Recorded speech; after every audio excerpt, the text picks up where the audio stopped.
Okay, you're recording on my cloud, and welcome. So, to start things off, I thought that I would share some very interesting statistics with you. Our good friend who I said you should follow, and I think most of you are following now, Ryan Lundquist, put out an interesting stat the other day. It was year-to-date sales per county, January and February. And he compared that to the year-to-date sales last year and found that the numbers were similar. And I went a step further. I wanted to see, because we've been talking about market share, I wanted to see how many agents there were in each of those counties. And this is going to kind of feed into what we're going to talk about in a little bit. So let me put the graphic up for you. I'm going to share my screen.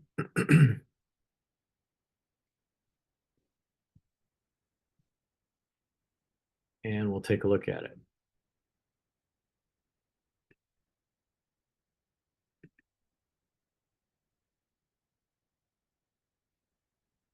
Giving it time to open up. Sorry, I wasn't fully prepared.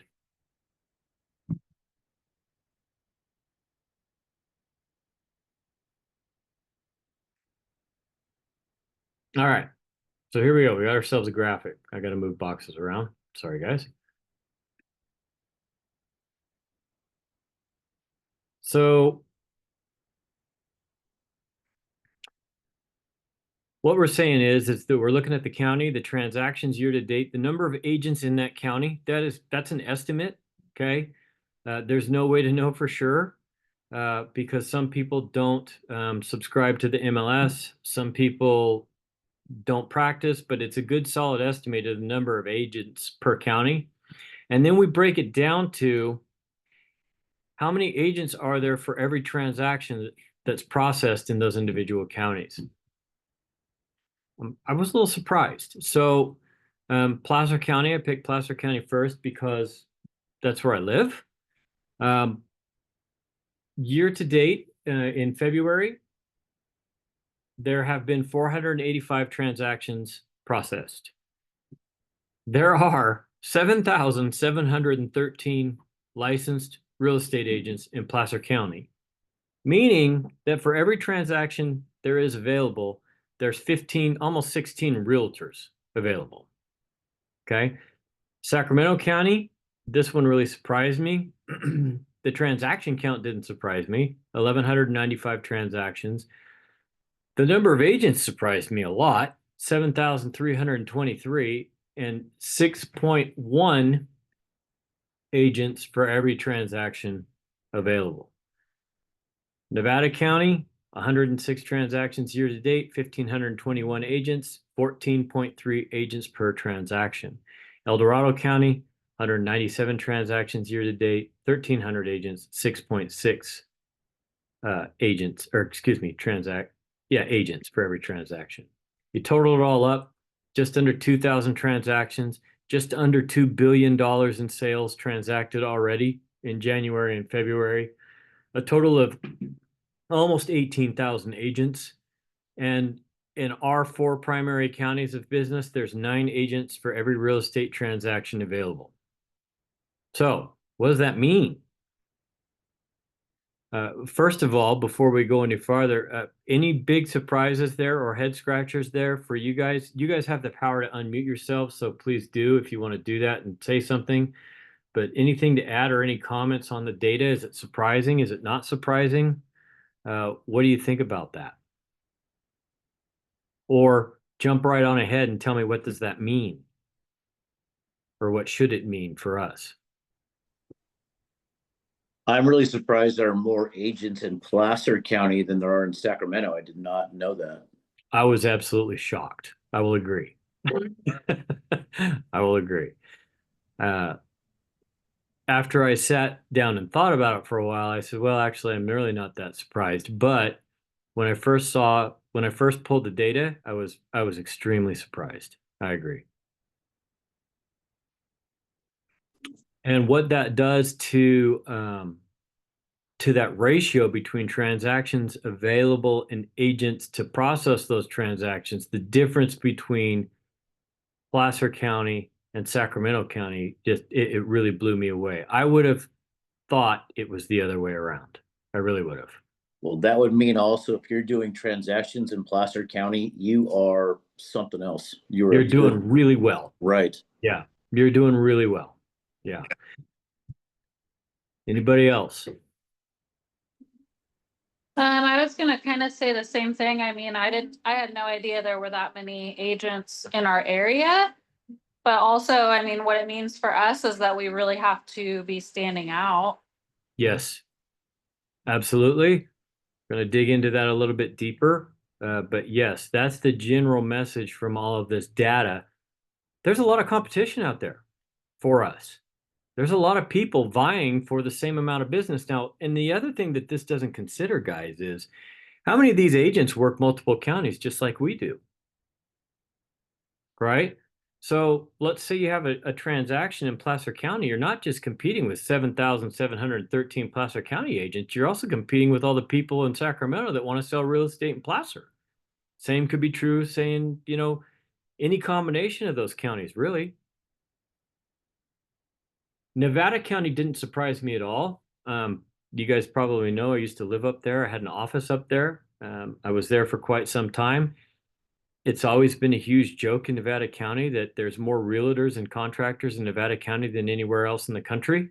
It's always been saturated. So it didn't surprise me that it was 14.3, but it did, to piggyback again, I was shocked that Placer was worse at 15.9. Everybody in Placer County appears to have a real estate license, guys. Then El Dorado, more in line with Sacramento, 6.6. But what that says is, hey,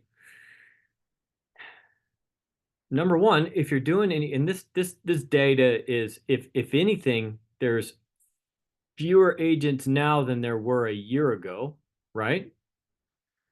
So even if you haven't done a transaction yet this year, if you were doing business last year and you were doing transactions, you were succeeding against pretty heavy competition. Pretty heavy competition.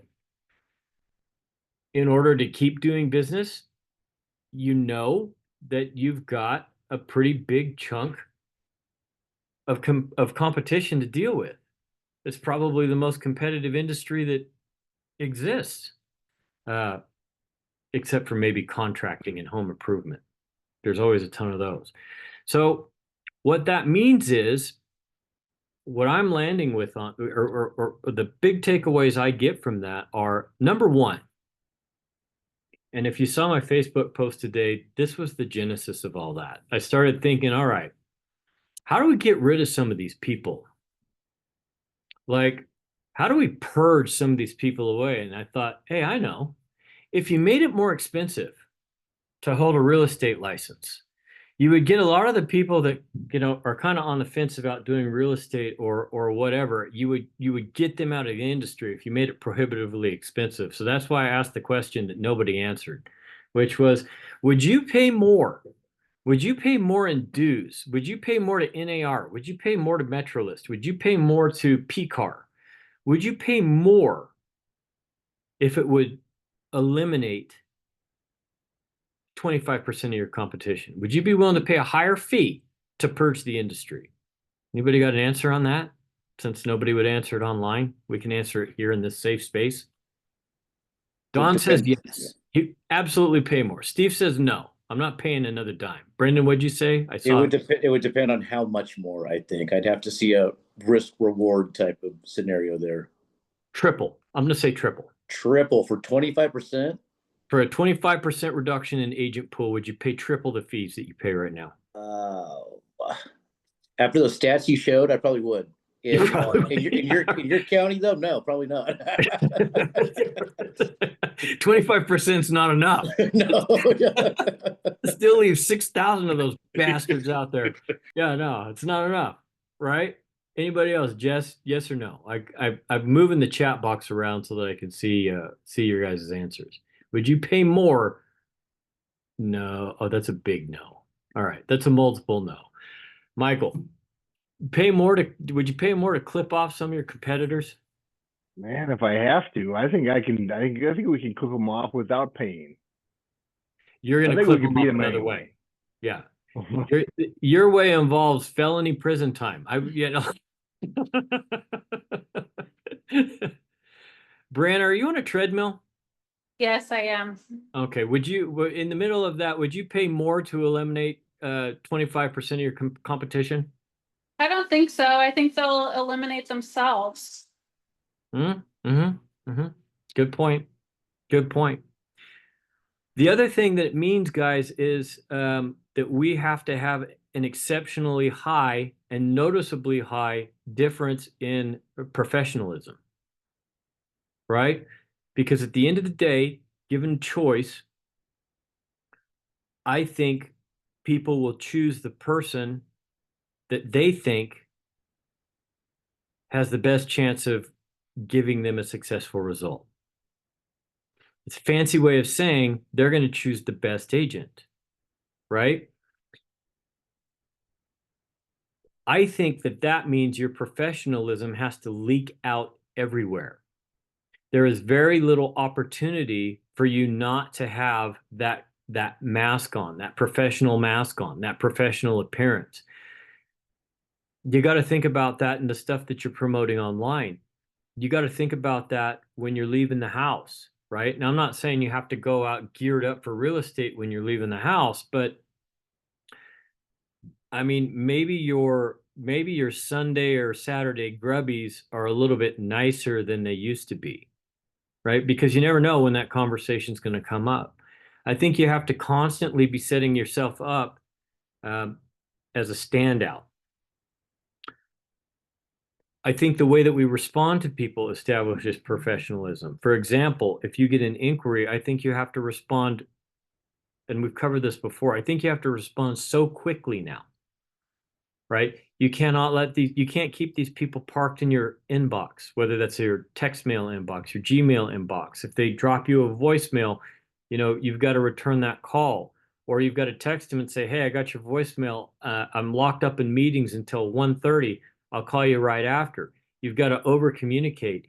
You've got to check your stupid devices more often to make sure that you've got something to respond to, right? You've got to be more reactive than your competitors would be. In any kind of presentation to them, when we're talking to them or we're talking about what we do, you've really got to go next level with it. You've got to take the time to make sure that you have graphic assistance. You've got to take the time to make sure that you have what Michael mentioned last week, that you have those books on hand ready to rock and roll, right? So that you're never showing up just with a business card, a cell phone, and a stack of Post-it notes. You're showing up fully prepared with all kinds of good stuff ready to go, ready to wow them. Everything has to be better than your competitors. All right.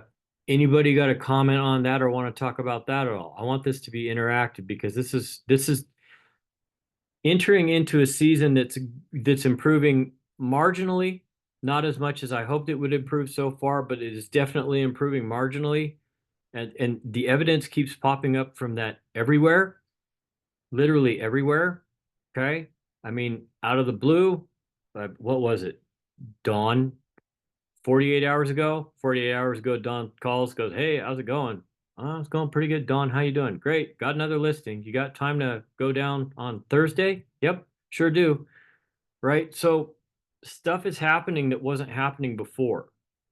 And we've got to be able to react to that very quickly in a very professional way because there's 7,000 other people that want it, you guys. 7,000. So questions about that or comments? I have a comment. Yeah. I don't know if I want to show my face. I just had a facial, so okay, I'm gonna keep it this way. Did you know we want to look Every pretty single small. meeting, Cindy, it's a facial or your hair's getting done or your Well, toes are getting done or I'm gonna be 65, man. I got to keep up with this. I need to look young. You know what I'm saying? Okay. So one of the things that I have found, and I'm a buyer out here. This is probably the first time. The the first time that I've been a true buyer looking for a home in all my life, because other homes just kind of stumbled, we fell into them, whatever. So this is the first time, which is interesting. And how I treat people and how I want to be treated, I don't get the same service. And so I think one of the things that's really important when someone has you set up on a search and you're working with a buyer and you're thinking, well, maybe one or two things came up, I sent them, I haven't heard from them. Please do not ever think that they don't want to hear from you, no matter what, because I expect that from this one agent and I don't get it. And that's okay, because you have to let them know, or they should have done an interview, buyer's presentation. What are your expectations? How do you like to be treated? How do you like to have communication? That is so important. So my point is, just make sure if you have buyers that you don't have to hound them, but reach out. Hey, seeing anything that you like, just wanted to let you know I'm here if you want to see anything. Or if she did that for me, she'd get gold stars, but she doesn't. I have to reach out to her. I have to go the extra mile. Yeah, so I just, and this is the 5th agent, by the way, I've been through. Okay. So I was just gonna ask, are you gonna Cindy, why are you still dealing with her? Are you gonna fire your agent? Like, oh no, I mean she's okay. She did 24 transactions last year. She's not a ding dong. But maybe she doesn't know how the expectations are, because she never asked. Well, y'all move a little bit slower back there than out here in California. I guess. Yeah. But yeah, I just wanted to put in those 2 cents, and make sure you're doing a buyer's presentation. It's huge. So huge. That's a great point. And I really like the point that I don't do this, and I know that I should. And so thanks for the reminder. I don't ever ask them specifically, how often do you want to hear from me? Like, what is your expectation for communication from me? I don't do that with anybody. I should do that with sellers too. Like, how often do you want updates? Yeah. Like, how often do you want to hear from me? And then exceed it by just a little bit so that we can, once again, we always want to under promise, over deliver, right? Yeah, So, the service aspect of it, I think, because, like you said, how many agents, I don't know how many there are out here, probably a whole lot, that don't do much of anything, but, it's all relative. Listings and buyers on asking people, because it takes that extra step. It's like, wow, they really care about how I want to be treated. absolutely. Yeah, so, okay, my 2 cents. Here we go. Good 2 cents. I mute myself. Good 2 cents. Here. Anybody else got a take, suggestion, observation, comment?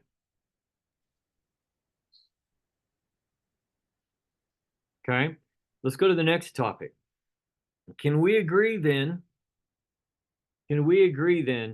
that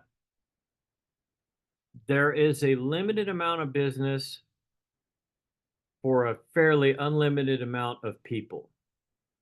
Can we agree with that? Thumbs up, thumbs down, right? All right.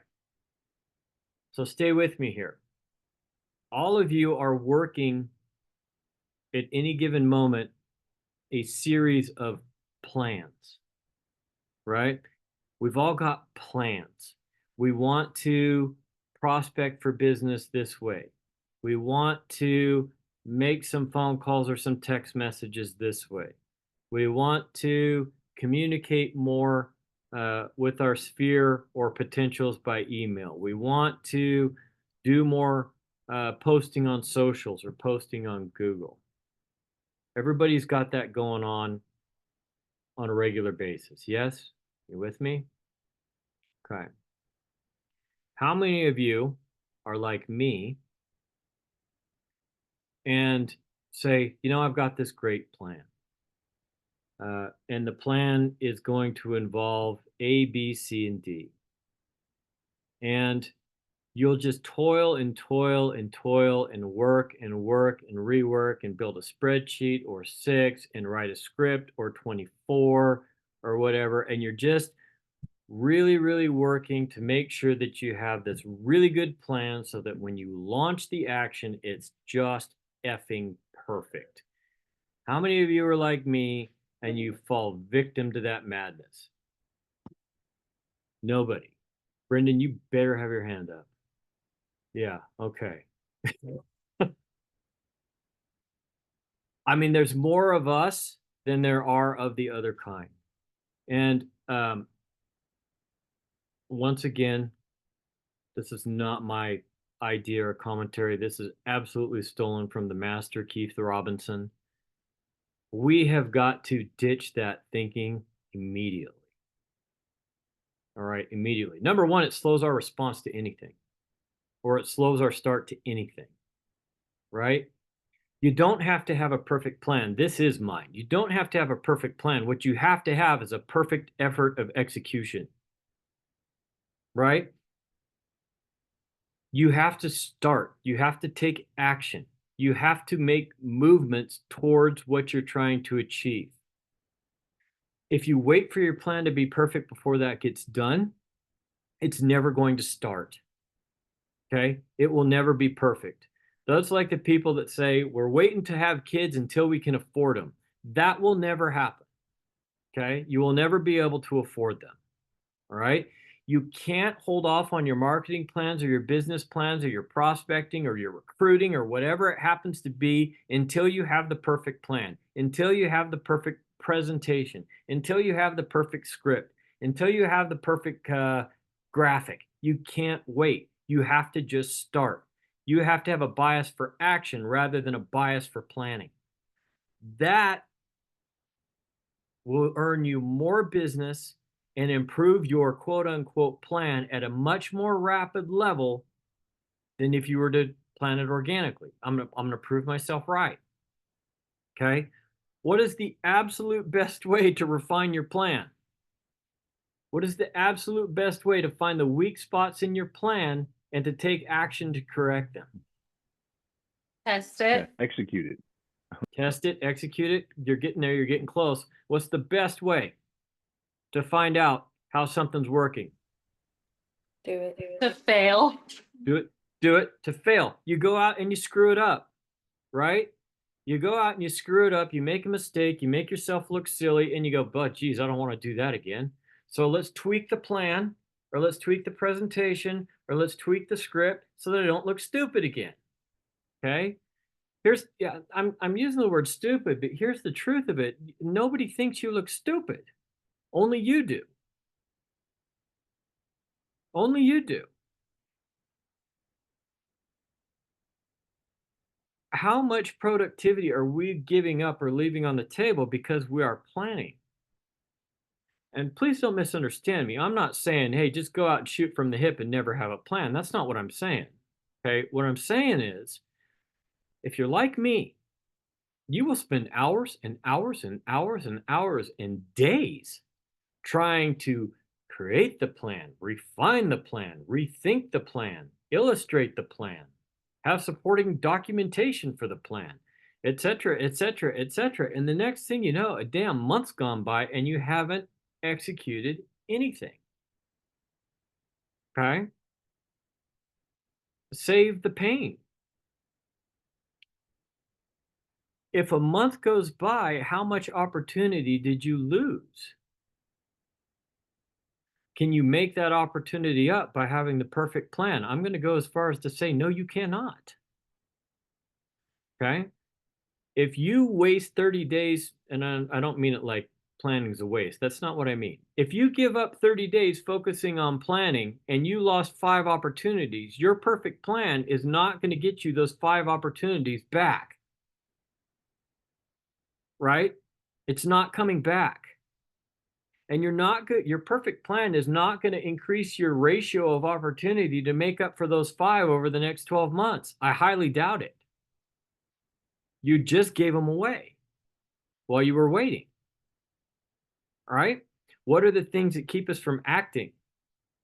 What are the things that keep us in the position of planning? What puts us into that mindset? I'm going to get you started and you're going to give me some more answers. Fear, right? Fear of what? fear of failure, fear of looking stupid, some kind of fear, some kind of insecure BS fear keeps us locked in the planning process.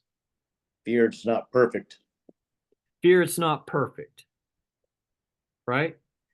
Fear that whatever the pitch is might be judged in a negative way, right? What else? Previous failure. The memory of previous failure keeps us in the planning process, right? Remember what we talked about 3 weeks ago. You got to have a short memory in this business or any other if you truly want to be effective, all right? If something didn't work in the past, or you got blown up in the past, or you got whatever, and you got to let that go and you got to be moving on. Okay. What else? Your guys' turn. What else keeps us locked up in the planning process and keeps us out of action? Give me a few things that keep you locked up in the planning process and keep you out of action. Fear of success. I mean, that's a real thing. Yeah. Yeah. Fear of success, fear of the win. Absolutely.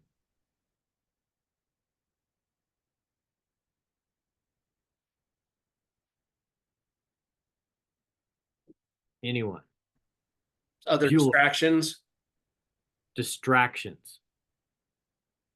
Yeah, Well, I can go clean my house instead of working on my website or something like that. absolutely. Distractions. Working at home requires a hell of a lot of discipline, folks. A hell of a lot of discipline. There are so many distractions calling me at my home office all the time. It's really bad. See you later, Karen. We'll see you next time. Watch the playback. It's going to get good. Okay. What else keeps us locked up in planning?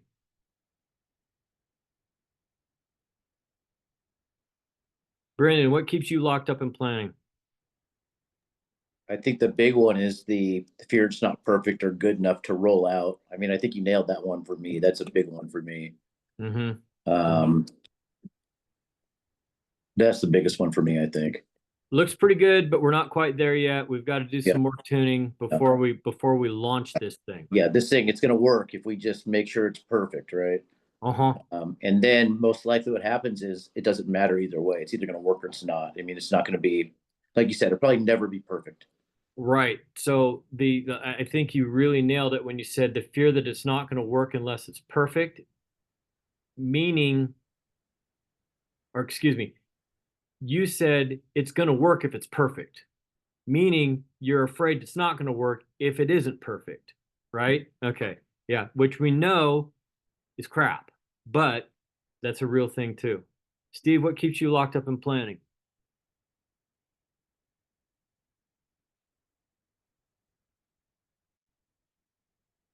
The distractions are definitely it. Distractions. Yeah. Yeah. Yeah. Distractions, AKA lack of discipline.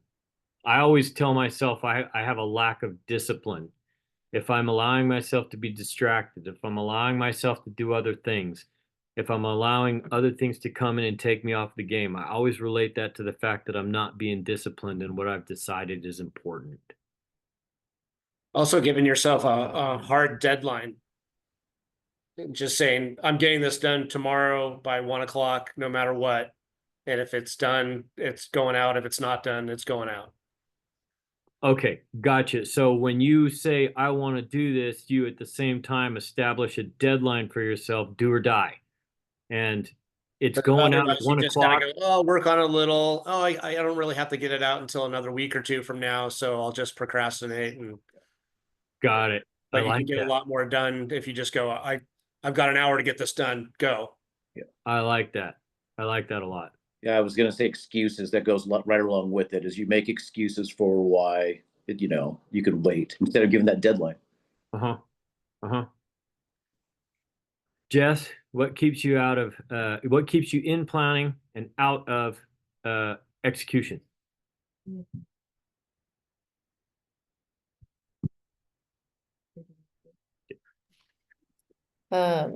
For me, it's what Dawn was saying. If there's not a deadline, I'm not doing it. I'm really priority organized, so I'm gonna do what has a deadline first, and then I'm gonna go snowboard or ride my motorcycle. Because the post isn't due today. Hmm. So I'm really big on if I'm just gonna keep thinking about it and not do it, because it's not due right now. Mm-hmm. Okay. Why am I? I'll give you another example and then ask the question. The rev share program. Okay. The rev share program. That all went pretty fast, truth be told. But I can promise you that Brendan and I could have stretched that thing out for months. Okay. Stretched that thing out for months. But we couldn't because Jim Fischetti wanted to know when we were going to announce it. Right. And he never tells you what to do, but he does strongly suggest. So the pressure of knowing that he wanted it announced and he wanted to know how it went when it was announced was enough to make me say, we're doing it Thursday. Like, I know we're not done. I know we don't have all the graphics done. I know that it's probably not perfect and we're going to screw it up, but we're doing it Thursday. And we did. Maybe that goes along with Dawn's do or die date or schedule comment. So why are we talking about this as agents, right? You guys know what attracts most people to real estate other than money? Why does everybody want to be a realtor other than, well, I'm going to make $1 million and buy a yacht? Well, Flexible for me, time. oh, go ahead. Oh, flexible time. Yep. Yeah, that's exactly what I was gonna say. I mean, I foolishly thought it would be easy to juggle my kids Yep. and life and Yep. still make a ton of money. Yep. Yep. Any other guesses or comments on why most people come to real estate other than money? It's the freedom. They think it's easy. Yeah. They think it's easy. It's the freedom. Right? Do you want to know why most people fail at real estate? There's no It's the freedom. freedom. There's no freedom. It's the freedom. Right? There is no boss hovering over us saying, hey, if you don't get A, B, C, D, E, F, and G done, you're fired. There's nobody there doing that. It's all on us. It's all on us. So you got to think about these things that we're talking about because there's nobody telling you what to do, including me. I'm not going to tell you what to do. Right? I'm not going to ask you for a call sheet. I'm not going to ask you how many people you talk to. I'm not going to ask you how many emails you're sending out. I can look and see how many emails you're sending out from KV Core, but I'm not doing it. I don't have time for that crap. Right? It's all on us. So without having a bias for action, without doing exercise that keep us into action rather than planning, by allowing distraction, we're just killing ourselves. We're absolutely killing ourselves. And there, as we've illustrated, there's 7 to 16, 20,000 people out there that would be happy for us not to take any action. Right? They'd be happy for us not to take any action. A third of those people would be willing to pay more to get rid of us. Okay? Think about that. You start moving forward after today. You start moving forward into this season. I want you to think about acting quickly, acting period, and raising professionalism beyond the level of those other 7,000 jerks in the industry. Be better than them. Show that, walk that, own that. All right, questions? If no questions, then we're on to my assignment to you, which was bring me your biggest question and bring me your biggest problem. and I'm gonna try like hell to answer them and solve them for you. And if I can't do it, maybe someone else on the call can. We got about 9 minutes to do that. So let's hear it. If everybody here says, well, I don't really have any questions and I don't really have any problems, my next statement would be, well, then why aren't you doing 24 transactions in a year? I have a question. Shoot. I mean, I'm not there, but what is, I would think that it's a great time to be doing open houses now because typically people, I'm assuming they're looking online, but they don't want to sign a buyer broker, Yep. right? Isn't it? Yep. I mean, is it a good time to pick up clients in open houses more than ever? Or am I I mean, wrong? the vote's not 100% in. I will tell you it's a mixed bag. It's definitely more of a mixed bag than it was 5-6 years ago. A lot of people come in claiming that they're already represented, but there are still opportunities there. Michael's gotten an escrow out of an open house work recently. Okay. So I know it's still available. And that's a great point, Cindy, because the brokerage as a whole has a shit ton of them coming up. We've I got know. listing in Rockland. We got Jess's listing in Grass Valley. We got Don's listing in Auburn. We got Don's listing in Cool, and they're all good units, guys. They're all good units. They're all going to be staged because F it, I'm not letting them do it any other way. Yeah. And they're all going to present really, really well, and they're all going to draw traffic, and they're all going to have a leader price. Okay, Cindy's listing's worth $1.4 million all day. We're going to list it at 1.29. All right, it's going to get flooded. Right? So jump in, do some opens. Yep. Okay. Thank you for that. You're welcome. There is a P-car class tomorrow. You could zoom in if you don't want to go, but it's specifically for open houses and how to get more business that way. I think I saw something like that. Isn't Colby Gray one of the panelists? Yes, Yeah, that little sucker. My God. I know he's doing really well. I'm gonna get him. All right. Anything else? Biggest problem, biggest question, either one. I have a question about defensible space. Okay. I went to the Auburn meeting today Yep. and they had a guy out there. He did a class about defensible space. I know we're always suggesting that they do an inspection with CAL FIRE, whoever will come out. Yep.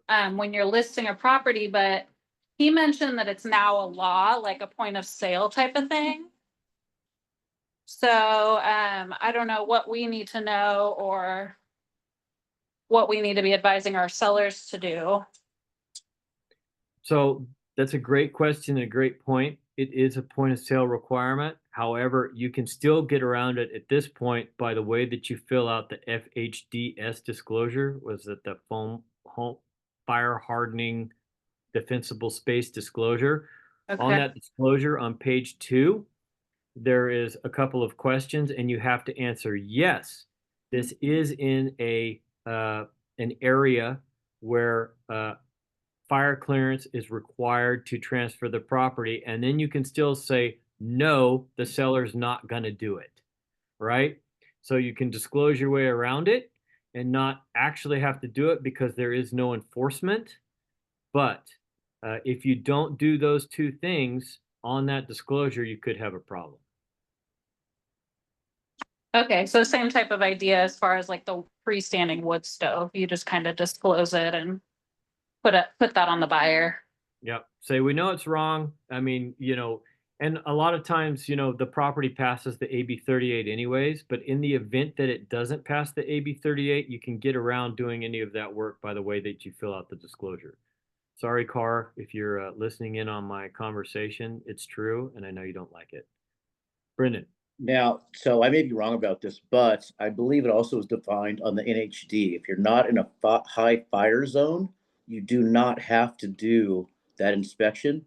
That is correct. And it'll say that on the NHD. And also, I believe CAL FIRE has a map that shows that as well too. Auburn's interesting because it goes in and out. You just don't know where it's going to be. For instance, that listing that I had in Meadow Vista was not in a high fire zone, but it just wasn't then. It is today because they just redrew the maps. But you're absolutely right. So yeah, check out the CAL FIRE website and map. As you get a little bit further west or southwest in Placer, there can be some in and out zones where one house on the corner is out of the zone and the house 2 doors down is in the zone. Yeah, and also the NHD should specify that. Should, Yeah, yes. yeah. Yep. Biggest question, biggest problem. Got about 4 or 5 minutes left. Biggest question, Don. I think my most frustrating problem and question is just everybody's so caught up in the political reality show they watch on the news every night that they Yeah. don't know what the future is, and Yeah. they're afraid to make any kind of a move. So there are a lot of people like, oh, I really want to sell, but I don't know how the market's going to do. Am I going to be regretting that I did it? You know, that seems to be the hardest thing for me to overcome with people, is just help guiding them through that decision. So is that a question or a statement, Don? Well, it's a question. How do I guide them through that to make them pull the trigger instead of just sitting on the fence and, well, I'm going to watch the market for the next 6 months and see where I'm at then. Okay. So, you be seller, I be agent. How's that? That sound good? Sure. Okay. So, Don, I hear what you're saying, and I understand your concern, and you're absolutely right. There is a lot of information being passed around, and I understand it's causing a bunch of uncertainty. And so what you're saying, Don, is that you may want to ride some of that uncertainty out before you make a final decision. Am I hearing you? Yeah, or I just don't know how things are going to go, and if it's a smart move to me to make any decision right now, or if I just wait. Okay, I get that. Is there any part of you that thinks that, you know, a lot of this is just noise, and that it's going to calm down and everything will probably be okay, but you know, with the new change, with the recent change and with the new administration and all of that, that everybody's kind of puffed up and making a bunch of noise, and that more than likely things are going to be okay? Would you tend to agree with that? Yeah, my gut tells me that, but I just don't know, and that's what makes me want to wait. Okay. There's a lot of people that are thinking exactly like you are thinking right now. So let me ask you this. When it turns out to be okay, let's say that June or July comes around, and everything turns out to be okay. What do you think is going to happen to the market at that point? It's going to get more expensive. So you're a seller. When everybody decides that it's going to be okay, because it probably is going to be okay, do you think there's any other sellers that might have been waiting it out that decide to sell their house at the quote unquote okay point? Yeah, Okay. How many competitors do you want to have when you're selling your house? as few as possible. Okay, so now would probably be a really good time. Yeah, but I just don't know. And I talk to my friends and they tell me not to do it. Yeah. I just don't know. Ultimately, you have to make the decision, but my thinking is kind of along the same terms as your thinking, and that is that in about 3 months, all of this is going to settle down. Everything's going to be okay, and at that point in time, a lot of other people are going to decide to try and sell their house too. Right now, you can take advantage of that. If you put your house up for sale right now, you've got 3 competitors in your neighborhood. If you wait for the 3 months, you could probably have 6 to 8 competitors in your neighborhood. You're definitely never going to do better now. You're not going to do better then financially than you are right now. I think you need to list it right now, take advantage of the fact that other people are waiting, and capitalize on that situation. Wouldn't you agree? Okay. Okay. Now you're a buyer. Don, you're a buyer. You're a buyer now. I Okay. understand you want to wait to buy the house because you're not sure what's going to happen. Same thing. Chances are better than not that everything's going to turn out just fine. Okay. And then everybody else is going to jump off the fence. Okay. And everybody's going to want to buy. And now instead of just Dawn and maybe one other person interested in that house, it's everybody on this screen that you see, plus their brother and sister that want to buy the same house. Which situation would you rather be in as a buyer? Yeah, the one where I get the best deal. Yep. There you go. Okay. Biggest question, biggest problem. Got a few minutes left.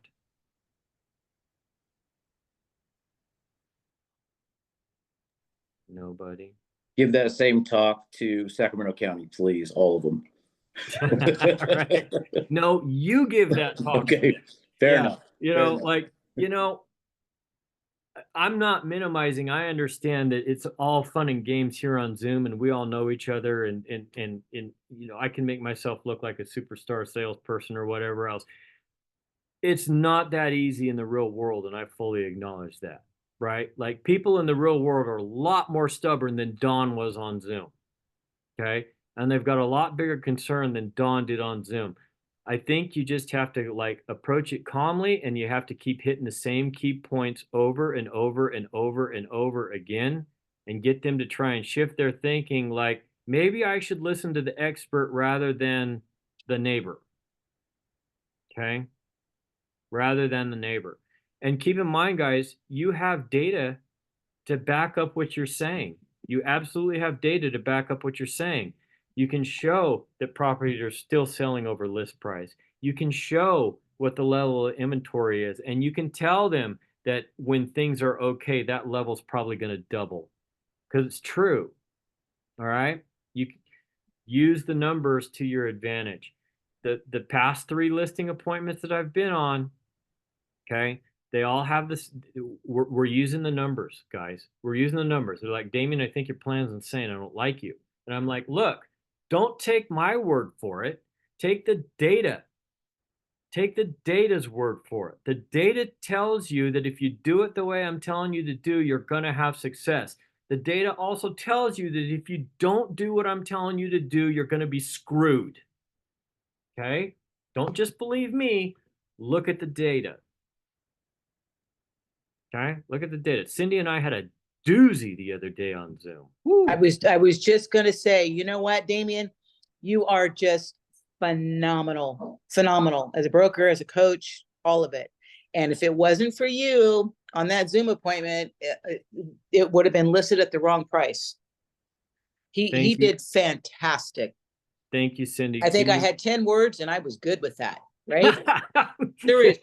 Yeah. No, I definitely chewed up all the oxygen on that one. I'm like, oh no, dude, you're not doing this to us. No, it's not happening. Yeah, it was great. And you and he kept referring back to the data because that's what it is. Right? I mean, and I was like, oh my gosh, this guy's not gonna he's not gonna say, okay, he's gonna go, no, I want the 1.4, 1.5. And that's why she wanted the meeting with you, because she didn't want to fight with him. She wants the proof of an expert, which is she wanted me to do it. Yeah. Yes, absolutely. Yeah. Not those me, of you that haven't had the pleasure of watching me really go after somebody yet, at some point in time you're going to do it and you're going to be like, I'm never taking that crazy man on another appointment with me again. Like, thank you, Cindy, and give me your Venmo and I'll pay you for those comments. Thank you. Yeah, exactly. Yeah. No, seriously. I just had to point that out. So if you need Damian for a listing appointment or anything else, man, just let him do it because he's got it going on. The guy wanted it listed at 1.6. I got it listed at 129. Yep. Yeah. All right, here, I'm gonna put you back on mute. Dog's starting to bark. Biggest question, biggest problem. Couple more minutes left, guys. I want to chime in and say, I think that we all need to take Damian's talk track and you tell as many people as you can, you get a hold of as many people as you can and let them know exactly on the buyer side, on the seller side, exactly what D is saying here and make it work for you. And the more you do it, the easier it gets, right? Like it's really, really hard to start with and you might not do a great job, but the next time you do it, you'll be way better and then way better and way better. And then you're going to wake up in the morning and start just rambling this shit. Like it's just going to spew out of your mouth. And remember what sells it, again, I'm going to defer to my mentor, Jim Fischetti. What sells it is not me. Okay. What sells it is that I am damn passionate about it. Like you can tell that when I'm talking to you about this, Mr. Buyer or Mr. Seller, I really believe this, like really, really believe it. And I've got facts to back it up and I'm right, damn it. I mean, I'm right. I will do whatever you want, but if you don't do what I tell you to do, you're going to crash and burn. It's not going to be my fault. Okay. And maybe sometimes they just submit because they want me to stop. That's fine. I don't care.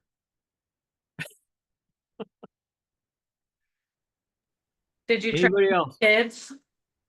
Come again? I said, did you train my kids? Yeah, no, yeah, I will though. I'll get them. I'll get them fired up. Absolutely, you bet. Biggest question, biggest problem. Got about 2 minutes. Got time for one more. Give me something. Let me help you, or at least give you something to think about. Everybody in this office doing at least 12 units this year. I'm tired of this shit. Okay, everybody's doing at least 12 units. Even Dawn. Dawn's gonna move. Okay, to Carson City. We've already had the talk. I said, Dawn, I expect 12 referrals from you this year from Nevada. That's my expectation. Don't let me down.